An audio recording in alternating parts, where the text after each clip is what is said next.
let's talk to Mark in Canada. Mark, you're live with Eric and Mandisa. What would you like to talk about? Hi, Mark. Hi, how are you guys? Pretty good. Well, shaken. yeah, considering. Well, Yeah. after being shaken from that news, that's pretty bad. Yeah, I'm sorry to hear about that. Yeah, me too. Let's talk about what you want to talk about, though.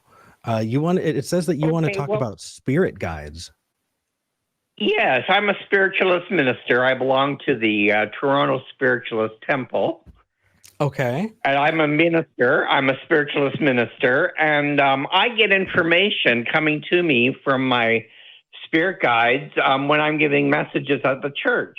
And I do believe that there is life after death.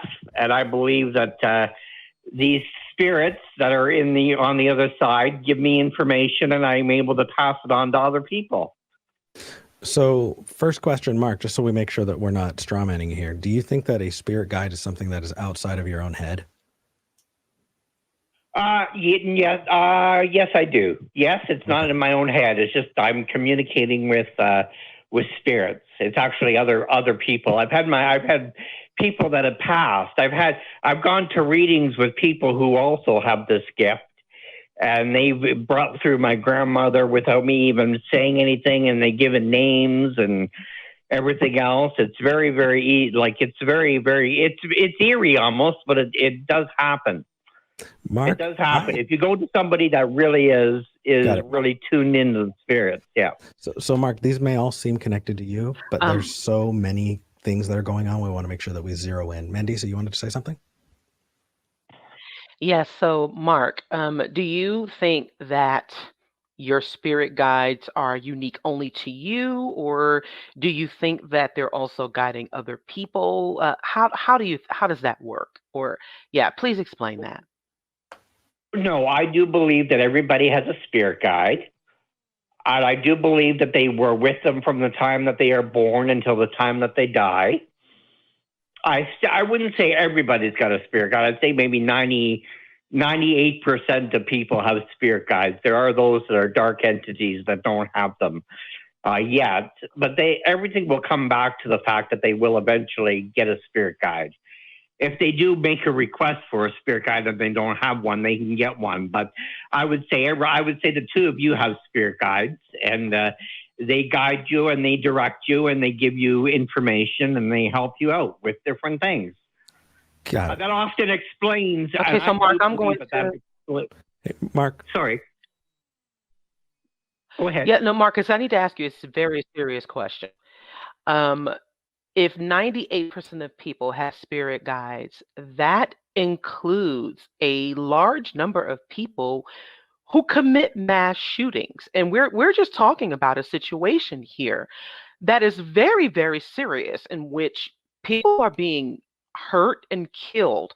Do you honestly think that someone has a spirit guide, or someone who is committing a mass shooting would have a spirit guide telling them to actually commit harm and murder to other human beings? No, your spirit guide is very, very benign. Okay, he doesn't interfere in your life. He doesn't control your life. Mark? Yes? Let's clarify, because I think Mandisa has a really good point, but I kind of want to help walk you to why where Mandisa's at on that. And that is, right. Can you tell the difference between somebody who says they have a spirit guide and somebody who is mentally ill?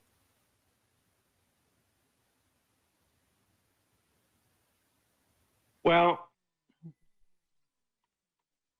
a person who is talking to themselves, or a person who's getting very evil messages, is not getting that from the spirit guide. And see that you can. So, like I said, there's some people. So hold on. Mark, I hear the answer. I want to engage with you, but we can't give explanations to everything because it's just the format of the show. So what you're saying is, if it's bad, it can't be a spirit guide, and if it's good, it's a spirit guide. Your spirit guide is from the realm where God exists, so he would not do anything which would be evil or dark or bad or whatever else. Okay, let's be super clear, because I've never heard the no true spirit guides argument, but Yeah, even if that's what we're hearing right now. I mean, right, but even if we grant that, even if all they can be is these happy little chubby balls of love, what the problem is we may possibly be enabling people to not seek treatment and help when they need to. Because while this may be benign, I think Mandisa has a very clear point, and that is that I can, and Mark, can you imagine somebody saying, well, they have a spirit guide, they tell them what to do, right? This voice in their head, or this delusion, this kind of, image or a character that only they can see or hear, and that character tells them to do bad things. The problem is when we justify those things, or we say, oh no, it's okay to leave that space, we open the door to bad things, even if you're not necessarily a bad person, even if the people in your group are not necessarily bad people. The reason why we're hard on it is because I think I'm confident in saying Mandisa believes this, and I believe this too. That door, unless it needs to be open, should be shut.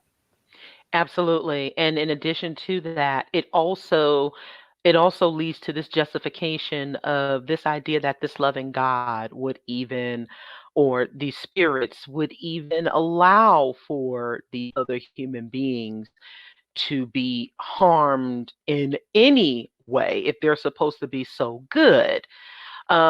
What about preventive measures? If we're just going on your premise that there are spirit guides, and if they're just guiding one or maybe more than one person, I mean, it becomes it becomes quite convoluted, and it becomes this idea that, you know, is it just one spirit guide for one person or multiple spirit guides? So there are a number of questions that lend itself to so much scrutiny, so much justification, like Eric said, of bad things happening. And that is unacceptable. To me, it is unacceptable. To Eric, it is unacceptable. To those of us who are humanists and actually care about others. Yeah. Well, first of all, the way that the spirit guide communicates is through thought. So usually that's why you meditate. The purpose of meditation is to get into that space where you can distinguish between your own thoughts and those of your spirit guide. What happened in Texas today has nothing to do with spirit guides. It has to do with a thought where a person is thinking something apart from the spirit guide. You may have a spirit guide telling that person, don't do this, it's not right. And they still ignore that voice that's in their head, and they say, no, I'm going to do it. So it's not the spirit guide that's responsible for it. It's the person's own thoughts. It's the person's own will. Everybody has free will. So yeah. Evil, there we go. There we go. Mark, that's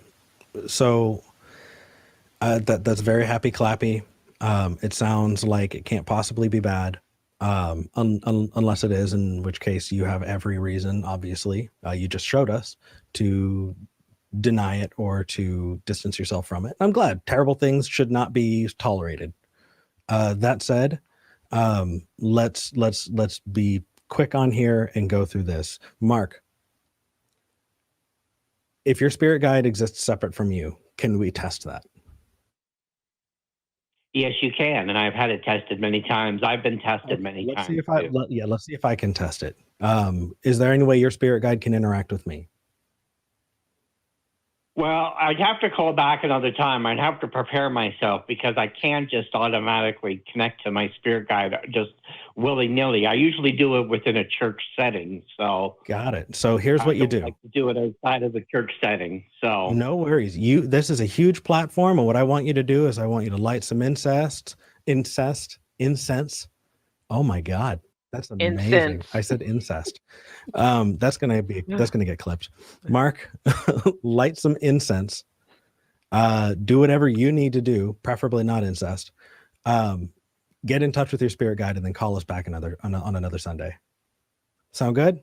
I want to And test I your can spirit do that. guide. And I can give you a message. I can give you a message from your spirit guide. Yep. No, I wanna interact with yours. All right, take care, Mark. Okay. Right. All right. Take care. Bye-bye. Okay, my brain's not in a great place, you guys. Have some patience with me, okay? Thank you.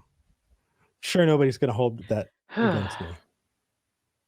Oh, okay. I certainly don't. And I think you did a very good job you did an amazing job of answering that question, especially given the circumstances. Yeah, And I mean, I get where you're coming from. You know, if somebody says they have a voice in their head that's telling them to do things, then yeah, it's not a hard leap to go, okay, well, shouldn't we be telling people anytime you hear a voice in your head that tells you to do things, you need to get help and you shouldn't be justifying it. I right. think And if I they're going to just ignore, I'm sorry, if they're ignoring that no, it's okay. voice that's telling them to not do the bad things, then what is the purpose of having this quote unquote good spirit guide? It's useless if we're going on what they're saying of his justification. Well, and that's kind of why I want to test it, is I want to see have Yeah. they just kind of personified their moral, kind of compass. Do they feel like they have their own personal Jiminy Cricket? And if not, if they think that this is something more tangible, then I want them to call in and tell me what finger I'm holding up, or what, or have their spirit guide read my mind, or whatever the case is. Because if it's unfalsifiable, if it just has absolutely nothing to do Mhm. with this real world, and it's just entirely, something that just means good to you, man, or feels Mhm. good to you, it's meaningful to me, I really fucking don't care. I really don't care. Yeah. I think it's silly, and I think it's And unfounded, but that it's said, actually pretty rude as well, but yeah. yeah. All right.